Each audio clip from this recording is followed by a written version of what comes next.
बिस्मिल्लाहिर्रहमानिर्रहीम। अस्सलामुअलैकुम। आप देख रहे हैं 1/1 न्यूज़ ST। अहम खबर से आगाह करते हैं। वज़ीर आज़म इमरान खान से IG इस्लामाबाद काजी जमीलुर रहमान की मुलाकात में वज़ीर आज़म को IG इस्लामाबाद ने E11-2 में जोड़े के जिनसी हरासगी और हब्से बेजा के वाक़े पर पेशरफ्त से आगाह किया।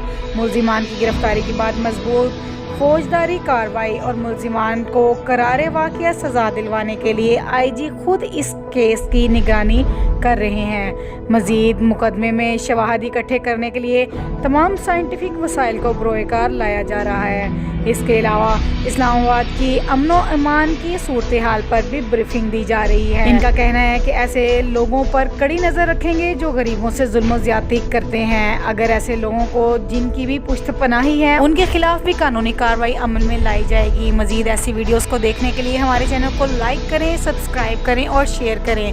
तो देखते रहिएगा हमारा चैनल 1/1 न्यूज़ HD। ताज़ा तरीन अपलोड्स की नोटिफिकेशन हासिल करने के लिए हमारे चैनल को सब्सक्राइब करें और साथ में दिए गए घंटे के निशान को दबाएं।